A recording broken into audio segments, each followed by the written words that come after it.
Hey, how's it? I'm Dan. Welcome back to Breathing Underwater's Moviecast. I am extremely honored and privileged to have Marcella. Hi. A guest that we've been meaning to do this for a long time, and I'm glad we were still able to do it before her senior year. I met late into her high school career at the school that I teach at. She's on her last summer break before graduating. We were connected through a colleague of mine that knew that I had a film and writing background, and I was at the time kind of in charge of video stuff at the school. She was working on one-act plays, right? I was. It was like a winter one-act play show. Yeah. Now, ultimately, we didn't get to film that, right? There was so sad. There was some kind of conflict of interest about it. But yeah, we kept in touch, and now she is in writing school at Point Park University in downtown Pittsburgh. It has now been more than 20 years since I enrolled in a writing program at University of Arts in Philadelphia. So I thought it'd be fun to... Look at that. Look at us. I know, right? In Pennsylvania. Like on other sides of the state, though. I think I went to Pittsburgh once. I have been through Philly to go to a wrestling tournament, and that's the only time I've been I was there. actually, I was just back up in Philly the other day for Taylor Swift. And actually, I just saw a friend of mine here in Richmond was in Pittsburgh yesterday to see Paramore. Wow. So anyway, I thought it'd be fun to have Marcella on to talk about her experience as a writer and kind of compare and contrast what going through writing school then to now, see what mutual experiences and differences, and see what's changed and evolved since then. But let's back up way back. Okay. And let's talk about you and how you got to this point. What was your writing journey? Like, what laid the foundation for you getting inspired to want to go to college for this? And, what kept you on that path? So, my junior year of high school, I had a very terrible boyfriend. I tried to break up with him once, but he started crying, so I took him back. And, he ended up breaking up with me the week of spring break, and I went to a very prestigious high school. And I am not a very prestigious girl. And so, everybody was going on their trip to Mykonos and Greece and wherever, right? And I was at home being sad. And I was looking at, I think it was Degrassi, which is like a Canadian drama. Mm-hmm. And I was just flying through the seasons. I just wanted to get caught up to season 14, and I wasn't going to go anywhere past that. And I realized that the only thing that made me feel better from the breakup drama was watching TV. And it was funny because I probably should have realized this a lot earlier, because my dad is a huge movie fanatic. That was how he spent, we never threw a ball, we never really went anywhere. He liked to cook for me, and he would make me watch movies with him, and that's how we bonded. What kind of stuff? My dad likes all so either he has a huge thing of Battlestar Galactica something, so they either have multiple movies or they have multiple seasons, because I bought them for him. He likes X-Files. He likes... Oh, wow. We've watched so much. John Q, I think, is a movie that we've watched together. We've watched The Box, which had, I think Cameron Diaz is in it, and James Marsden is in it.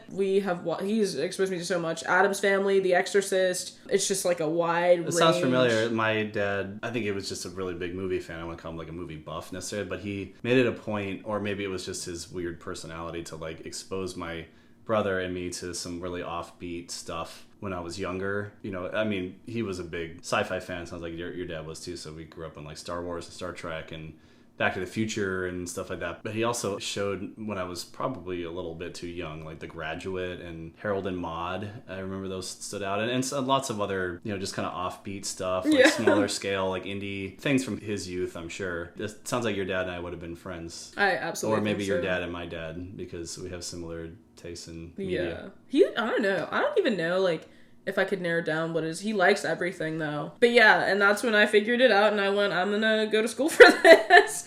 And how did you even know, how was screenwriting as a profession on your radar? Because it never even occurred to me that, even though it'd say, in the credits at the beginning and end of movies, written by or shows, it never occurred to me that was a job that somebody did. So no, I completely agree with you, and I don't even know where it clicked for me, because that's so interesting that you say that. When I was a kid, used to have a list of things that I would want to be, and it'd be doctor, architect, and I would put writer and director, and I think I thought that the director wrote the film. And I don't know why I correlated the two, but I think that was what I had thought. And I don't know when the term screenwriter got into my vernacular, probably sometime during high school. I don't know where that shifted, but I completely agree with you that I didn't know that was a job. I think I genuinely thought that the director wrote the film as well. Mm-hmm. Which does happen.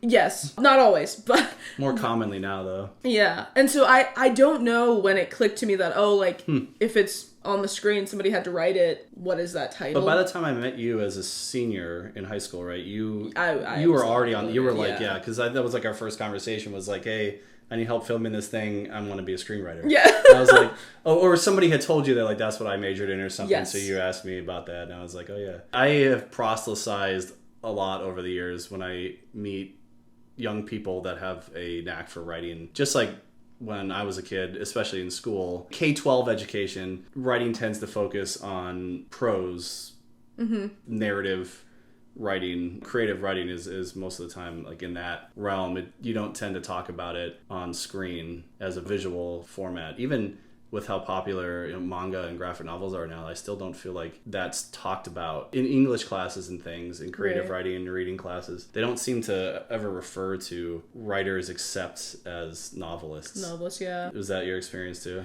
Absolutely. I mean, I think it's most people's experience, and funny enough, I think when I would always write stories, and I think a lot of people do that too. Like everybody always says, oh, when I was a kid I wrote stories. But I think that the difference for me was that whenever I would write a story, I would always, like, yes, people can envision things, but I genuinely believe that I always was trying to screenwrite. I just didn't know how. You were because very I was visual always mind, yeah. I always was like, I want to see this, not I want to read this. That was one thing I think why I continued to play with toys even into like my tween years was because it was a visual way to act out stories that I didn't have the time or energy or desire to write down. I just wanted them to like exist. Yeah. I would give my toys like these different characterizations and motivations and things, and I didn't realize what I was doing craft-wise, but it was a very tangible way, and I think that's another reason that screenwriting was so attractive, because it wasn't about the language. It wasn't about filling up the page with all of my ego. It was about telling a story that was going to be visual. Yeah. Visually told. You knew you were going to be a screenwriter from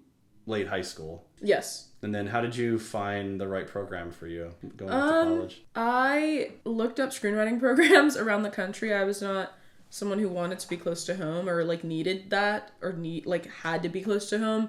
And so I wanted a screenwriting major. I knew for sure that I did apply to film schools, right? But I knew for sure that film was not what I was particularly looking for. I did really want to just hone in on the screenwriting aspect. And so screenwriting major program universities were at the top of my list. LMU was first, Loyola Marymount University in LA. Gotcha. And then Florida State University was my second choice. And then I can't remember what my third was. I think it might have been California State University Northridge. Regardless, I ended up in Pittsburgh and I'm fine. I'm happy. But I was looking for a screenwriting major. I was looking for an entrepreneurship minor because I knew that was what I wanted to minor in for some reason. I was looking for like a wrestling friendly city, even though I didn't really care. I haven't wrestled in Pittsburgh anyway. I became a coach this year, but other than that, there's been no wrestling journey. So you're a wrestler. Yes. You know, tell us about some of your accolades there. Because you're a very good wrestler from what I understand. I'm a 2-time state champ and a 1-time All-American. Yep. So don't mess with her. That's the point. It is the point. I also coach now, so. That's awesome. At the collegiate level? No, I coach at like the high school, middle school level. Oh, cool. Yeah. But I'll get there one day. Okay, oh yeah. And so I was just kind of looking for a host of things, and if like the university provided it or however much I got, like I narrowed down my list is how much closer I got to the school I wanted. Did you look at UArts by any chance? Yeah, UArts in Philly? Oh, no. That didn't come up on your list. What about like the big schools like UCLA or USC? Did not apply to either. NYU, yeah. Nope. I don't blame you. I didn't either. And I don't know why that was. I don't like New York. I've been to New York once and is not for me. And so I knew that I was not going to apply to I didn't apply to any schools in New York. Funny enough, I applied to schools in Iowa, Texas, California, Louisiana, Florida, Pennsylvania. None were in New York. Are these all liberal arts schools? Yes. Okay. They were all film programs, but I just was like, I cannot stand New York. I'm impressed that you knew that then. Because of movies especially, I over-glorified and idealized New York as like the place to be. Then during college it was more LA, but I just thought, growing up in the burbs and everything, I was like, this is so boring. Yeah. There's nothing happening. you know, like I want to go where everything is. I want to go where, you know, the city never sleeps and everything. I loved anything New York based, and I would just like Finding Forrester is one of my favorite movies because it's about a writer. Have you seen it with Sean Connery? And I know of it. You know, it's about a kid from the Bronx that kind of like haphazardly gets hooked up with Sean Connery, who's a reclusive. One time he wrote like the Great American Novel. One hit wonder. Yeah, and then he like wrote, and everybody thought he was going to have this huge career in as a writer, and then he disappeared, and you know, you find out later why. But it was about New York, and it was about private schools in New York, and it was about wanting to be a writer and everything. And I just, you know, I really idealized all that, and then I lived there. And I did enjoy it, but then I lived in Philly, and then I lived in, you know, DC, and I like lived in a lot of urban centers. Yeah, and then I've only discovered, you know, later in life that like I really don't like the urban environment. Yeah. Either. Like, when you write scripts, are they typically in a city? Not anymore. That's they funny. Used to be. I love Nicholas Sparks, and I realized through his like romanticization of the South, I was like, there's no way he's from the South. And my partner and I looked up where he's from. He's from the Midwest. We were like, nobody romanticizes a place this much and actually lives there. That's a really good point. Though, Food for thought. When I finally write a story partially based on Maui, I think I am going to really true. over-romanticize it. You are in love. But it's hard not to. I can't imagine being on that. But I think, like, even though they're very extremely different places and culture and setting and everything, there's a lot of similarities between places like New York and places like the Hawaiian Islands, because they are very isolated and they're very unique. Like, they have a insular, I can't talk, culture, you know, that's unique to that place. You go there and you feel like an outsider. The only thing that made me feel like a New Yorker was because I was there during 9/11. And it just like that collective tragedy and disaster was just kind of like made me feel like I had street cred or something. But otherwise, I felt like totally like an outsider. Yeah. And a lot of people move to Hawaii and feel like that, you know, or just move out of their hometown and they just don't feel like they belong because they don't have the foundation or like the understanding of the culture. But we were talking about this before we started recording about writing what you know. Because you were saying about Nicholas Sparks, I think it's interesting. You hear that kind of adage a lot, like write what you know, because it's going to come across as more authentic and everything. But sometimes what you do know isn't the most interesting way to imbue a story with life. I think it's a balance of things. So if you have a setting that you think is like great for a story that is still personal, but it's not from the place that you are from or that you know care the most about, I don't think there's anything wrong with that. I agree. I think to your point, the most important part, and I will say about that professor that I do not take advice from anymore and will not send any work to anymore, something that he has hammered in every single time I've sent him something is like, he's like, I need to believe it, and it's not true, and blah, blah, blah, right? Like, so it's always about, like, it needs to feel true, it needs to feel believable. So, yeah, I think, like, that's to the point that you're saying. Like, I think that, I'm sure George Lucas has never been to space, but... Exactly. That's a good point. Like, if you, I think as soon as you fictionalize, even if it's a true story or whatever, but as soon as you fictionalize or narrativize something, you are taking liberties, you know? You always have to. You have to. There's no way to tell something that can encompass like every truism from every point of view about it. It is your perspective on this thing that is like way bigger than you. Absolutely. So how could you? Yeah. Sure, I like that. I like that point. That like I think maybe that's why a lot of writers do tend to lean towards like sci-fi and fantasy, because you can create everything from the ground up. I don't even think it like has to be, I don't know, like I think one of my favorite writers is like, I love Shonda Rhimes, and I think she does a good job of being like, I'm just gonna insert my vision and like y'all can deal with that. Can you give me examples of what she's written? I think Bridgerton is like such a good one, because she just kind of does her own thing and does what she wants, and I like a lot of people will criticize her for a number of things that she does to like modernize write whatever she wants to write, but at the end of the day, like, it's her vision. That's what she wanted to create, and so she's gonna do that. Well, it's historical fiction, right? Yes. It's not like what they did, speaking of Netflix, like that recent Cleopatra controversy. I've heard about it. I don't know anything about it. Egypt rejected it. The point is that like that was like a docu-series. A docu-series. Where they try to kind of like act it out. Yeah, like, they like a narrator. Recreate, like, they do like recreations of stuff. stuff, and I think that's why it bothered people, because it wasn't an accurate depiction. But if you do it in a narrative, you're telling a story, you can Documentaries are so interesting to me because, and I want to take a documentary class so bad. It's like on my list of things to do for my senior year. But I remember someone told me one time, and I feel like I was in film school when this happened. Somebody was like, if it's like you're filming it or there's a director, I think that was the thing. If there is a director, you have no obligation to tell the truth, even if you smack a documentary label on it. And I was like, that feels a little misleading. So I like don't personally agree, but like I guess kind of like if you, I don't know. It's biased. I mean, it's going to be biased. You can't, anything that humans present is biased because you're a biased thing. Like there's no way around that. And then with like documentaries, you're not telling the whole story, you're editing, you're showing. I think that was part of the argument as well. You're setting tone with music and stuff like that, so like there's biases. And I don't know, that to me is always weird because like I recently was watching a pirate docu-series drama whatever thing on Netflix as well, because I'm like trying to write something similar to that, and so my partner recommended it to me.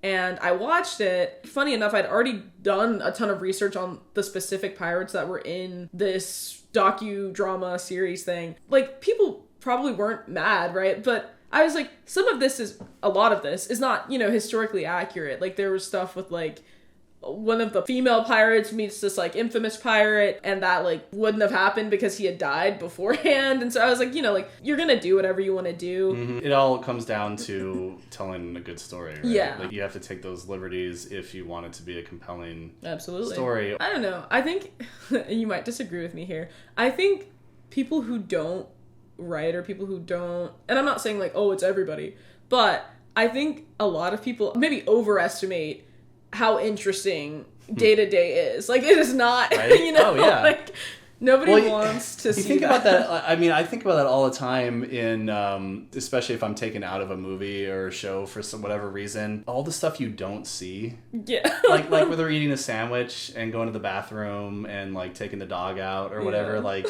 nobody wants to watch that. Right. Though, one of my favorite books that I've read in recent years that has a lot of that stuff in it, and it worked for really, like, humanizing the characters, was Girl with a Dragon Tattoo. Have you read the book? Really? I have the book on my nightstand. Yeah, I would really recommend reading it. The movies, the adaptations, the Swedish and the American, are great.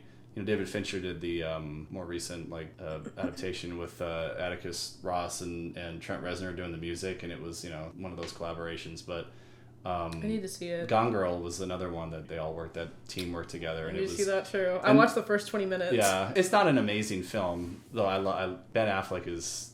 I will watch him in anything. I love that man. The book, though, was such an interesting read because there's so much minutia in it, so much downtime, because most of it is just the main character, the guy that's played by Daniel Craig in the American version. Most of it is just him like researching stuff about this family, and he's like in libraries, and he's going through old volumes and stuff. He's on the internet, and to put that in a prose narrative, it's really hard to like at least in a film you can kind of like can show montages of him going through old footage and microfiche and all that kind of stuff, but in a book you're like, how do you describe somebody sitting in a chair like staring at stuff? So they bring in all this like day-to-day minutia stuff that he would do, and they described the sandwich he was eating, and something about it like really worked for that. But I think usually that kind of stuff is not appropriate, for a story. Yeah. It's all about like servicing the story. Back to you in school, what kind of classes do you take for your major? So let's see, my first year, I'm gonna try to remember as much as I can. I had to take History of International Cinema Technology course, so that we learned about like gaffer tape, and we learned about boom mics and just all of this stuff. But it wasn't like a hands-on course. It was more like just you need to learn all of these positions. What does a producer do? Who's listed as blah blah blah. Would have been so helpful when I was in school. Yeah, Noelle was great too. We had Production 1, which is where you make a film and you just kind of get hands-on. Screenwriters are only required to take Production 1, and every other film major is only required to take Intro to Screenwriting, which is another one I took. Makes sense. Narrative Screenwriting is what it's called. I also had to take my freshman year, and that's just all about structuring the narrative for screenwriting. In my second year, we took modern and classical playwriting stuff. Yeah, that was my next question. Like, what peripheral stuff did you have to... Because I'm sure you had to take a certain amount of, like, liberal arts, somewhat relevant stuff, right? General ed credits? That might be the... Oh, well, yeah, we do gen eds. But, like, the normal ones, English, math, history, blah, blah, blah, whatever. Okay. That might be the only one that was, like... Because then you get, like, free credits where you can just... It has to be within the major or something like that. I think screenwriters tend to... We've always... everybody I know... will only take a writing class. So it'll be writing for animation, rewriting the script, or I don't know, just something like that, right? Like writing the half-hour drama, writing the situation comedy, because... They had specific classes for that? Yeah. That is so cool. We're not going to take an editing class. We're not going to take... Right. Like, maybe you'll catch somebody who wants to take a directing class or an acting class, but, like, for the most part, we're not trying to learn how to do sound or anything like that. This year I took Rewrite the Script. I took Advanced Screenwriting 1 and 2. And writing for TV animation. And... So specific. It's, like, one of those, like, ones you get to pick. Yeah. And... we had a class where we just went over, like, coverage the whole time. But I can't remember what that class was called. I also had a really cool instructor for that. But yeah, we just went over, like, script coverage, and we read scripts off of the Blacklist. And we got to, like, vote on which ones we wanted to read and do coverage on. I want to go back to school. I don't know. I'm not trying to disappoint Park, but I feel like there's a lot more they could be doing for us. But good school all around. What do you mean by that? Maybe this is just my perception on, like, what a university should be. There's no point in paying, like, hundreds and thousands of dollars to not know how to do something. Like, if I was going to school to weld, you not teaching me how to weld, but being like... just the concept of welding. Yeah, like, the concept of welding. Yeah. And, like, not teaching me how to get a job to weld, not teaching me, like... I don't know, just everything about it so that I'm set up to do it is, like, I think that's confusing to I think me. that's actually a really common criticism or complaint or gap of undergraduate collegiate education is that exact thing. I think a lot of people would say that, like, it's so much more conceptual and abstract. And some, like, my school, did you have to do any kind of internship in the field? That was because I would totally agree with you.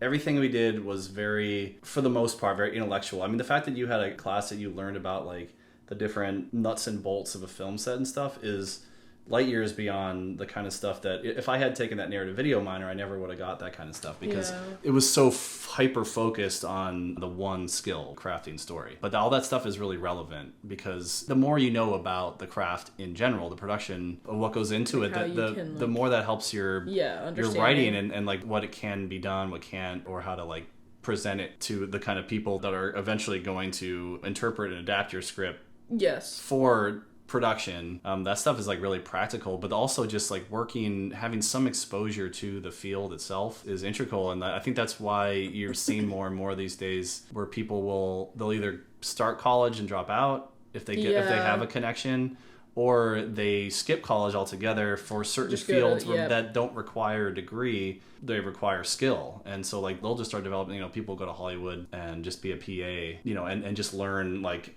on the go, and then they eventually, they meet people and network and they learn. But then there is a gap there too. I think there's, like, a lot of value with a college education, absolutely. But like you said, I think there is more that colleges could be doing. I mean, I think this is true in majors in general. I don't think it's just screenwriting. It's just giving you opportunity to actually do the thing in a tangible way than just intellectualizing it. It almost feels like they don't even know what the hell they're talking about. Like, I had a professor this year, absolutely amazing professor, and she would just ask us questions. She worked on Longmire, by the way, in case there are any Longmire fans out there. She would ask us questions, and she would say, like, so y'all have, like, read scripts, right? And we're like, no. She's like, how many of y'all have read over 10 professional scripts? I don't know, 80% of the room wouldn't raise their hand. And we're, like, juniors and seniors at this point, like, that doesn't make any sense. You shouldn't be in your third year and you're like, we haven't been assigned a single professional script to read. We just kind of have to seek these things out for ourselves.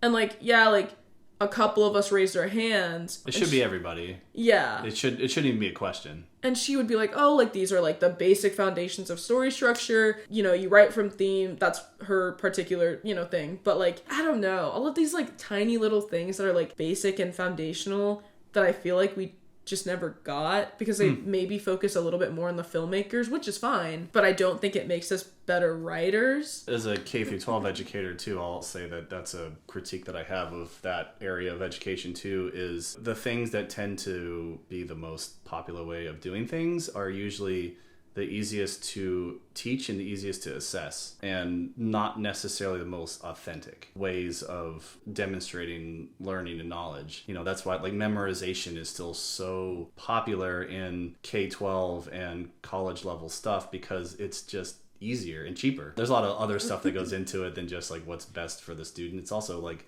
what's best for the economics of the school, right. And that's a problem, because the world is becoming more and more skill based. It used to be intellectualism was much more of a privileged thing, and most people were workers. They had to like do a job with their hands, and then things got more and more white collar. Like my generation was all about like, just go to college and get a degree in whatever, and you can just go follow your dreams. And I know things have shifted a little bit since like there's been recessions and things since then, but especially because of like technological advances and things, there's a lot less need for thinkers and talkers and, I don't know, and bureaucracy as there is for like entrepreneurship, like creating things, understanding like systems, and so much of it relies on technology. It's very skill based again. There's a lot of intellectualizing of it too, but it's not as conceptual. Even things like sports or advertising have become very technological, and you need infrastructure that involves a lot of different layers and levels of people that know how to like do things, not just think things. When I was in school, the one way that they tried to give us that was they required us to have a internship with it was very vague and kind of open-ended, but it was like you had to have some kind of outside of school internship in your field, sort of. Yeah. So like and a lot of people, like I interviewed at I don't remember what the firm was now, but it was some talent agency in New York, just to do like basic like fetch your coffee kind of stuff, an unpaid internship. But yeah, that was like a lot of people, they would go to LA. I knew a girl that worked, she was a PA on the set of As the World Turns or Young and the Restless, one of those soaps, just for a summer. Yeah. But that's how she got a job like afterwards, because she had been, so that was helpful, was that they made you have an internship in the field somehow. I ended up doing mine because it was so oversaturated with people trying to get those low level positions, and not even like paid positions. So I didn't get any of those. So I ended up working as a field sound recorder for a professor's indie film that he was making one summer, and they counted that as an internship. That's awesome. awesome. Really nice. But I wish though that I had been able to get something a little bit more outside of that circle. Yeah. Because it would have been a really good experience, and it might have helped inform a little sooner about whether or not I was going to try to go to LA. I didn't make that decision until after I graduated, and I had to kind of shift things really suddenly after all the plans that I had made and everything, just because I realized trying to break into that field from afar was going to be a lot harder than, not to deter you. Things are much different now too, because, a lot of people that are part of the system don't live or work in LA. Mm-hmm. They don't need to. Right. Because of technology. It's made it a lot more accessible. Some people start there and then leave because it's just so expensive and overcrowded, but there's a lot more avenues for things than there were 20 years ago when I was starting out. Yeah, but it sounds like you had like an amazing variety of classes for what you did have compared to what I had. Everything that we had was more, for the most part, in regards to my major, was big picture stuff, and they broke stuff down more for you. You said you had a introduction to like American cinema and then international. Yes. We had that in one. They just put it together in one class. You said you did like a rewrite class. Yes, rewriting the script. Like you had, was it like a Hollywood script or something? You had to make it better. No, or somebody else's. Well, the professor of the class thought it really could have been anything, but I think the objective was that it was supposed to be an already finished script. Oh, it was your actual work. Yes. Okay. Everybody would read it one fell swoop and give notes, because like advanced 1 and 2 screenwriting is so different. It's not at all like that. You're reading like 10-page chunks every week. And I think a lot of my peers realized after rewrite the script that like this is a lot better. There's no way to fix advanced, because like you can't bring in an already finished script if you're working on the script. That's like the objective for the semester. See, I see what you mean. But I think we realized in reading something in one fell swoop that like this is a lot more helpful and a lot more cohesive in the thought process. Well, the development process as opposed to the drafting process is definitely a different beast. Yeah. Even though sometimes you have to go back to development to... Yes. I agree with you. Like that was pretty much all 4 years, like my core major classes were that they were like developing a script throughout the semester. And we would do a couple drafts by the end of the semester, but then it was like on to the next thing. Yeah. We didn't really have time to let things marinate and really, become anything like workable. I've been like debating that. I think everybody kind of picks their own path, but I'm like, do I crank out as many different scripts as I can and just say I've graduated and now I have the skills and the tools to completely rewrite them myself? Or do I focus on only a couple and just really get those ones to be really good? And I think I've seen, people do both, where they will work on the same project in multiple different classes. And I've seen people work on I'm the person who works on a new one every time. But they give you that freedom to make that choice? Yes. Oh, that's cool, because it was different in my program. You had to write something new every time that you had a new... That sucks. No, yeah. I have a kid who... We had to pitch something to our board of professors. Oh, wow. And once it was approved, then that's what we would develop for the whole semester. That's limiting. It was, yeah. I love that idea that you can kind of choose, like... Because what we were talking about before recording too, the idea of like some people are more idea people where they can just shoot off and get inspired all the time to come up with stuff. Other people, like me, are more comfortable with the craft and taking ideas and making them into something that makes sense for an audience. Yeah. And then there's all sorts of in-betweens on the spectrum, but that sounds like a really nice way to kind of like you discover, okay, like I can crank stuff out really quickly and I can just keep working on stuff. Because I just have so many things. But like for me, I would have loved to develop a script or two for like 4 years in school. At least have the opportunity to focus on that. Because once we were done with something after a semester, we had to put it aside and move on to something else. You can't do very much in that short amount of time that's quality. I think we are seeing that right now too. For the past like 5 or more years, one of my biggest complaints about movies that I've seen and television shows, but movies more so, I feel like it was a good idea, but it just needed another draft. It needed a chance to like get some more eyes on it, get a chance to kind of like sit with it. But I feel like they're really rushing stuff. And I know there's a lot of economics behind that, but there's so many movies that I've seen that I'm just like, man, this could have been amazing if you had just worked on that third act a little bit more, because it's right there. The pieces are right there. Like you had it all set up and then you didn't pay it off or whatever.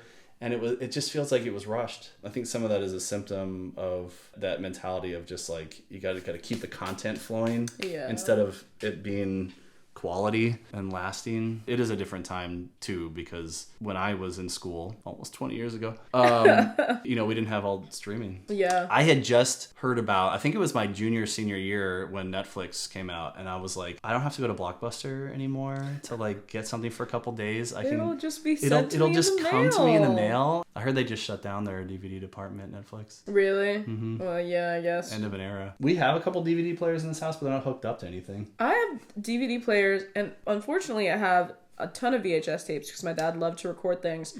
But I had a VHS player and it like ate one of my tapes. I was like trying to play something and it ate one of my tapes, and I was like, I don't even know why it would be malfunctioning. This is a PSA for you and everybody that's listening. Back up that stuff now because it's physically deteriorating. Yeah. Even DVDs aren't they don't last forever. They have a shelf life, but I found that too. My parents had a high 8 camcorder, which is like a sort of like a quarter size VHS tape. You seen those? We lost it for a while in my family. Somebody finally found it. We had all this old family footage, and my parents wanted me to back it up and digitize it. As soon as I started going through it, like the tape started to break because they were just old, and worn down over time, and like I had to like super glue stuff back together. So if you have the opportunity, there are places that'll do it for you. Yeah. But I would really suggest backing that stuff up, like digitizing it. It's worth the money if there's anything important on there that you want to keep. But I mean, like I'm a hoarder, not of physical things, but of data. Anything from photos to videos to like receipts. I just put it all on a hard drive. Yeah. And I did that with like all of my old VHS tape. Even stuff that like I can find streaming right now. They can pull it. They can edit it after the fact. I know that I will have a Little Mermaid to watch no matter what, even though it's going to have like the fuzz at the top because it's all, I will have that. It was going into my junior year. I think I had just gotten my first PowerBook G4. What's happening? So that I could run Final Cut 4 on it. I think it was Final Cut 4 at the time, I think. And Final Draft was the software. And we still had to buy... There wasn't downloadable software, at least not at that scale. We had to go to the Apple Store and get the disc. and install it. And then if you needed an update, they would have to, I don't even know how we did that. Like you would have to get it. I think they would just give you like an update CD, disc. Yeah. What screenwriting programs do you use now? So I use, Faden's my favorite. Final Draft I do have. You get it when you enroll. It's just part of your curriculum. That's nice. We had to buy our own. I bought Faden before I went to school because you needed to submit scripts to go. But I just prefer Faden a lot. And I don't even know why, because they're basically the same program. But I have both, and I use Faden for the most part.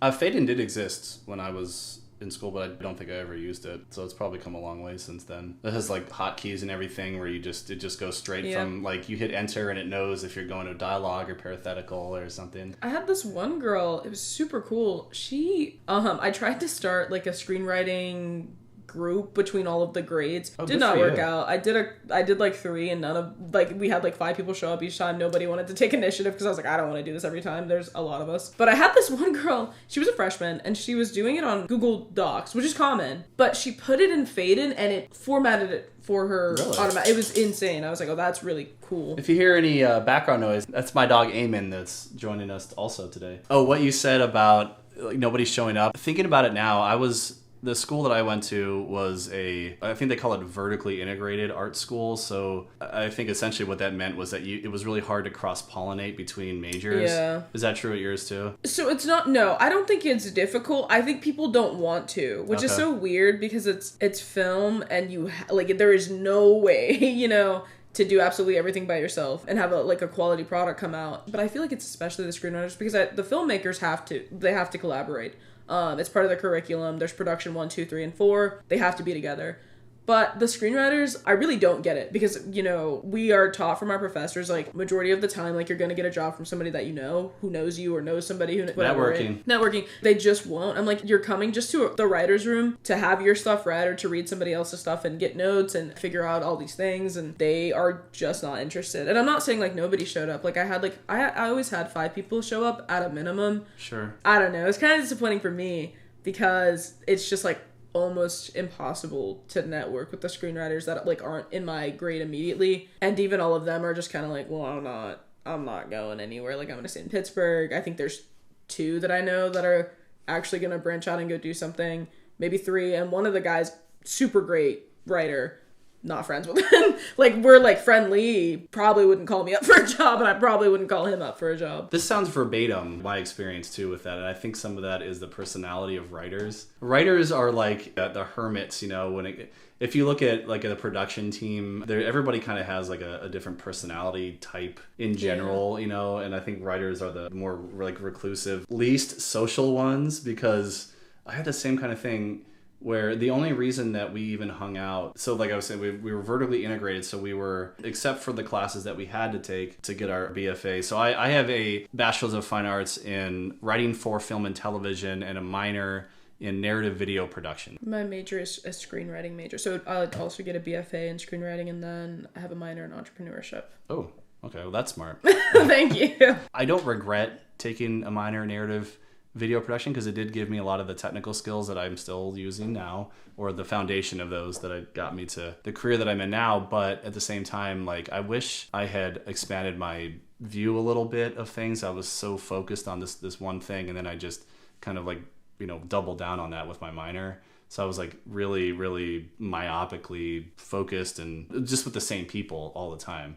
So I was basically in the same core classes with the same, between like 15 to 18 people for 4 years. Yep. The same with you. I'm with the same like. And so we would all hang out. Even some of us didn't even like each other, or we tolerate each other. We would hang out because that's all we knew. We just didn't expand beyond that. And part of it was, like a personality thing where like we were just spent a lot of our time, at home writing. It was easier to just call up somebody else from the program because you already had something in common, and you already had mutual, other friends and places to go. But every year had like a cohort of like 20 some people that were, all in the same major. At the very least, we could have branched out and connected. I think that's a really good idea that you try to connect people from different grades, because we didn't even try to do that. I think it was like by chance that I met a couple people from the grade below me, like my senior year, only because we had a couple classes together, because they didn't have enough professors at the time to offer classes for each grade level separately, so they would mix us a little bit.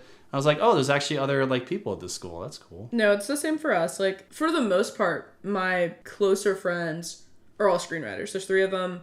They're all screenwriters. That was because we had to go to this orientation my freshman year, and I was like, do y'all want to get lunch? Like, we should hang out. And then I emailed all of them, and I was like, we should start a group chat. And so we became friends, and like, we just kind of stick together as a grade and as a major. And people have like fallen off during the time, and some of them don't like each other. But yeah, for the most part, that is what it is. And like I said, I tried to integrate the grades. That did not go well. We do have a huge group chat, though, with all of the grades on Snapchat, but that's not really useful for anybody. At least you tried. At least I tried. That was another thing at school was we actually were actively like working against us to like cross-pollinate with kids from other majors. So like, wouldn't it only make sense for film students to get acting students to practice, their craft in our stuff? They didn't want us to do that. There's like a weird rule at my university about that too. They're like, oh, they're busy doing their own thing. You shouldn't be taking up their time with your films.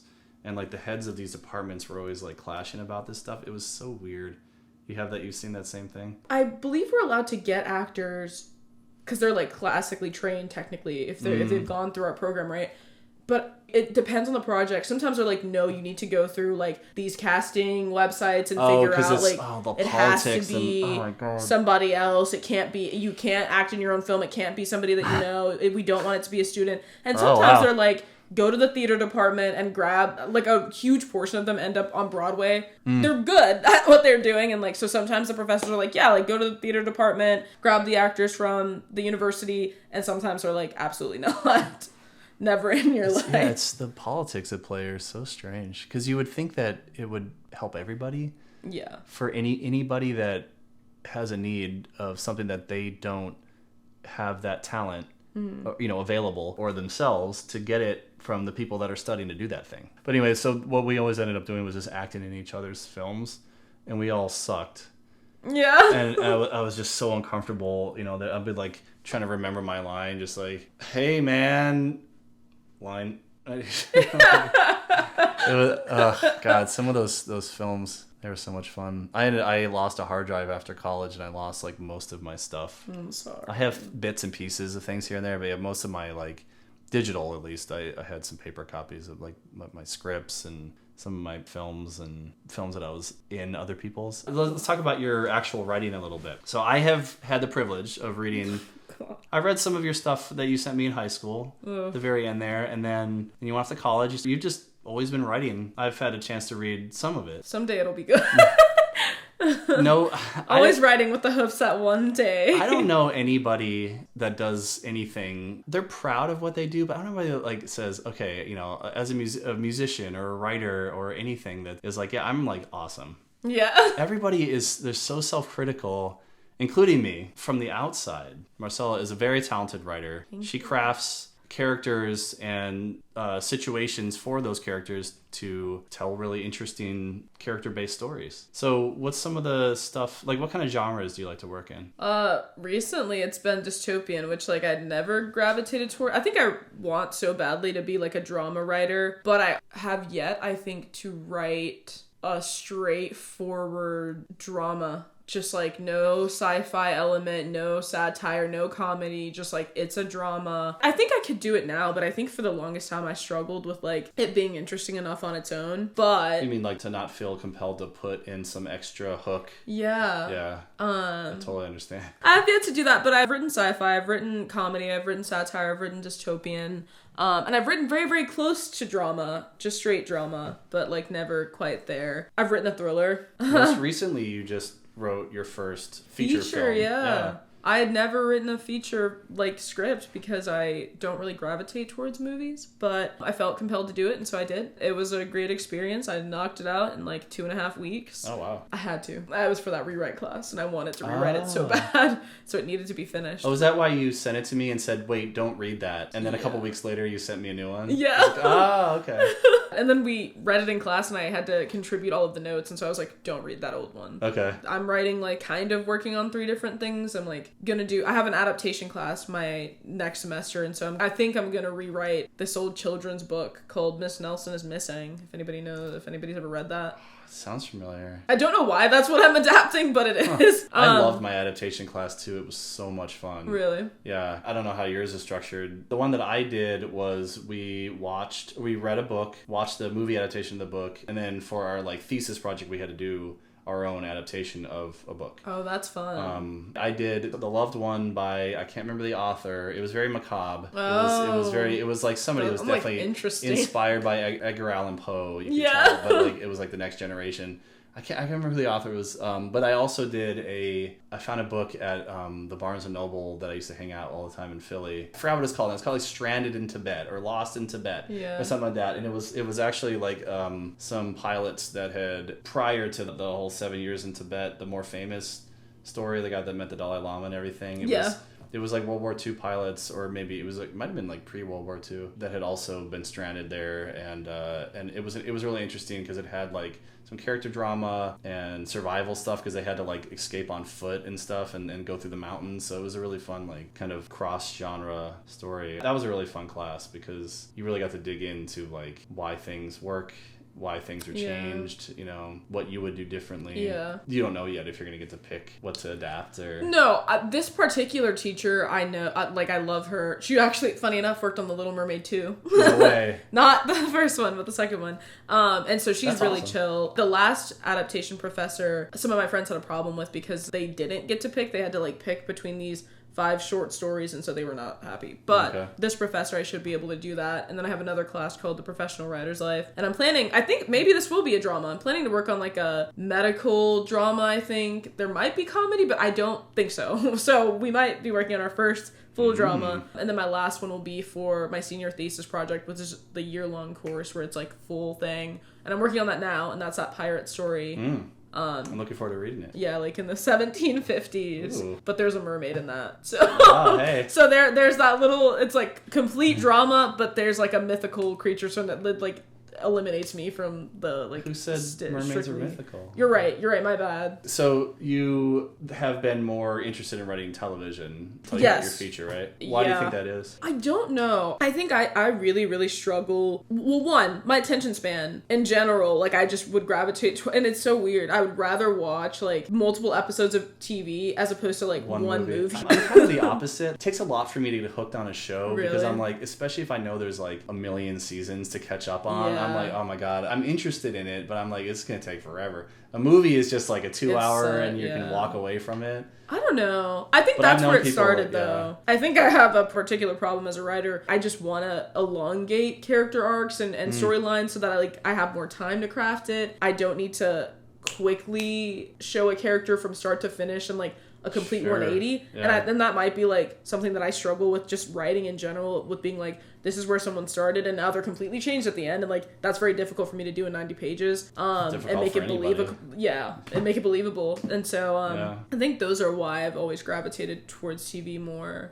At school, do they kind of guide you towards one or the other for television or screen, or do they let you kind of pick? Because the way that they structured our thesis classes, you know, like we had one every year, and then we had the stuff around that. What was it called? The history of narrative film and stuff like that. Yeah. That was more meant to like, you know, just bolster your knowledge about the writing core classes. The first one was all about craft. We weren't allowed to write. We wrote scenes, but we weren't allowed to write a full anything because they wanted us to really focus on like understanding the different parts of story. We weren't even allowed to write in screenplay format for the first semester, which I thought was really interesting, which I didn't even know. I got there, I remember like getting to school and I was like a fancy creative writer at the time because that's all I knew. I don't think I'd ever read a screenplay before I got into a screenwriting program. I just understood at that point that it was the blueprint for a movie, but I didn't know how it was formatted and structured and everything. So we were supposed to write a scene and I wrote it in prose and I was like kind of scoffed at. They were like, what is this? This is screenwriting. I was like,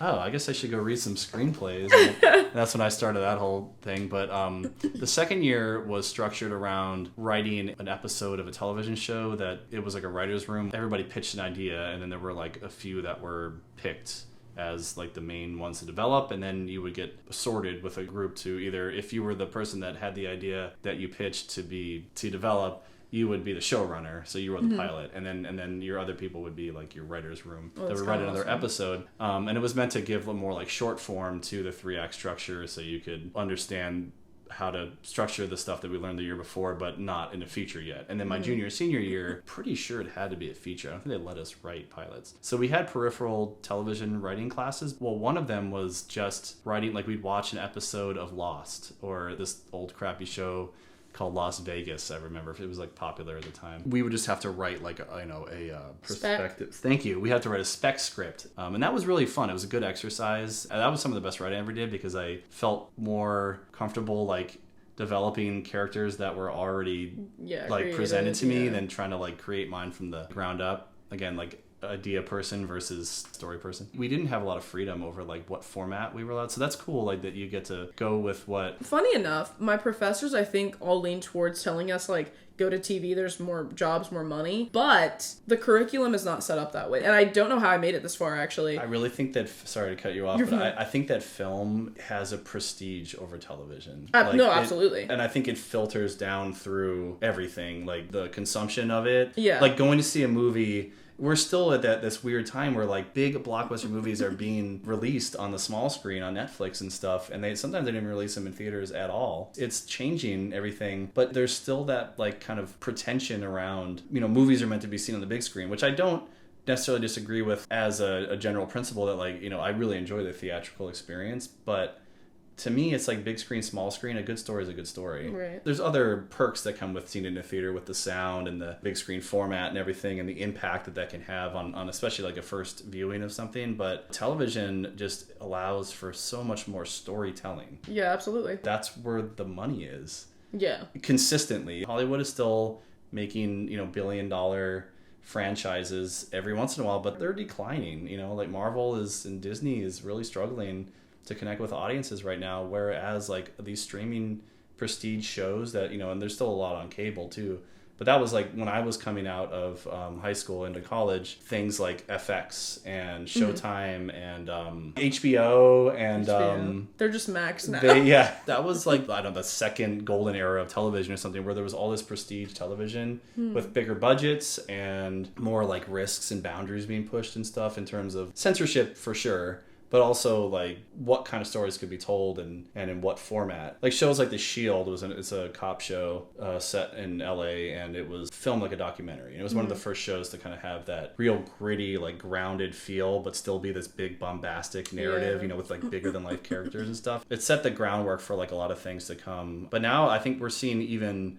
more of that and more opportunity. It's so cool to me that with streaming, I mean, I know the bubble is already bursting, but they're still like throwing money at young, innovative storytellers and directors and writers that have like unique visions and stories to tell. They really only could function on that kind of format, even though like they are cutting down episode count, from going from like your traditional 20 to 24 and now down to like 13 to 8 to 6. But they're still taking more like risks on streaming than they have been able to, since last time I remember was around that time that I was going to college, was like a really big time for television. And that really showed me, because I like television more casually, just as movies were like where it was at. But now like I really see this like whole new branch of production, kind of breathing new life into all of it, because there's no like really rules when it comes to streaming. There's leftover things like, hour episodes, but then like Stranger Things, that last season, every episode was almost like movie length. But it wasn't, it was like, every episode was like an hour to an hour and a half. Wow. But they didn't feel like it. That was the most impressive thing about that last season of Stranger Things to me, was the writing. The writing had gotten kind of mediocre for a couple seasons. And then they brought it back around. And part of it was because I think they were like taking risks. They were stretching episode lengths and character arcs and settings, and like they were doing all this stuff that if it had to be like a 42-minute commercial breaked kind of thing, they would have had to cut a lot and they would have had to make concessions. But they really like did some really cool stuff with that last season, just on like a writing level I was really impressed with. And I think if you give people with a vision and people with a passion the ability to do that stuff, like even if it's not amazing or perfect, there'll still be something more like lasting and valuable than a lot of the crap that's being turned out in movies right now, because they're playing it safe. They are assuming that like things like just pure nostalgia and recognizable things is enough, but they're not telling good stories, or just regurgitating old good stories that aren't as good now because of the updates and the fact that they've already been done. My theory on that is that they don't want to pay the old animators. Yeah. They're like, ooh, royalties? Why? Well, Disney shut down its 2D department, for almost 20 years, maybe 15 years, because, it was getting too expensive and they weren't getting the return on their investment, and it was because they weren't telling very interesting stories. Anyway, the last thing I wanted to ask you, so senior year, what's after that? Have you given much thought to it? Yeah, so I'm not going to go out to LA immediately. I don't have any money, so that'd be stupid. I'm like trying to figure out the number, but like I definitely want to maintain like a quota for myself, and I know it's easier said than done because life gets in the way, but I would love if I could like maybe one spec and one original a year, but regardless of what that's going to be, would be nice while I'm still building up money and like working on stuff. I'm like trying to work on a couple of projects, maybe we'll see, to like buff up my professional resume so that I'm ready, and I'll get a job next year unfortunately, and I'll just kind of do whatever I'm gonna do. I might get a PhD, we'll see, it's all up in the air. It would be nice to still have that dream come true and like at least get one script produced. I think other than that, like I'm just kind of playing it by ear. I'm hoping my friends from college will make it big and then give me a call so that they have to do all of the heavy lifting, but like I guess we'll see. I mean, it is all about networking, especially in those fields. One of them's like hell bent on like going to LA, and the other one too, so I'm like, y'all do that, call me up when you get your own deal.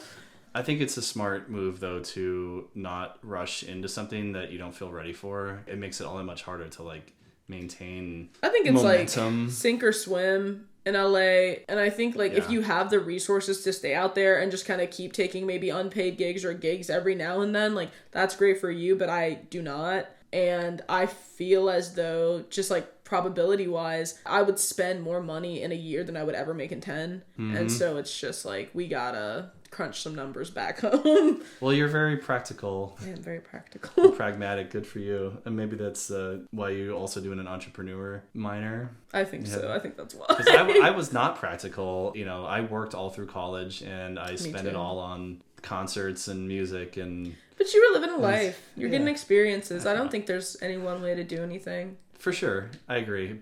I'm just saying, in hindsight. In my wise old years now, looking back, if I were your age again, going into I wish that I had a little bit more of like a pragmatic lens. Because when I decided not to go to LA, it was like this big upset. And it shouldn't have been, because I didn't have any plan. I didn't have any like specific foresight about what I was doing. I just was like, well, I got this degree. I like this thing. I should just go work. But I really didn't know what the heck I was doing. You sound a lot more with it and mature. I think for a while, like I had to like think about what it meant to not go out immediately. But I hate sets. Like, I'm not gonna lie, I do not like being on a set. I don't want a PA. Like, I wouldn't mind like grabbing people coffee all of the time if it paid well, but I'm like, I don't want to be on a set. It's not something I want to do. One of my best friends, who in her junior year figured out she did not want to be a screenwriter anymore, but was too far along. She worked for Netflix last summer. I hope the NDA's up, because she was like working with Monique, and it was in Pittsburgh, and it was cool, and like some kind of horror film. And I guess it worked for her, like optimism. It was 12-hour days, and I get that this is the standard, right? It's 12-hour days. It's weird hours because they have to have the turnaround time because of all of the unions, which like great on y'all. Yeah. And she's like, oh, the food's great, but it's 12-hour days and you're working like 6, maybe 5 days a week. And I'm like, that, and I think she was getting like $15 an hour. I'm like, that is not appealing to me. I'm not a drinker. I'm not a smoker. I'm not a partier. But like, I wasn't either. I'm like, I just don't want to like, when do you even write at that point? My professors are always like, have those scripts ready, in case somebody asks. But like, when do you have them ready? When do you have time to get them ready? If you're, I don't know. That's just my 2 cents. But yeah, like I think you're very wise beyond your years. I don't think it's too much of a loss that I'm not going to go out there immediately. And that's something that I had to reconcile with myself when I really had to like look inside and be like, Is that something that I want right out of the gate? Like, Good for you. thank you. You've got a good head on your shoulders. Marcella, Yes. thank you so much for your time and Thank you. relaying your experience. Look for that name on the next popular series created, developed by. Maybe at some point when you have some new developments in your writing life, we'll have you back on. You never You're know. just at the beginning of your journey. As soon as I win an award, I will let you know. Okay. When you get that Emmy. That'll be the script.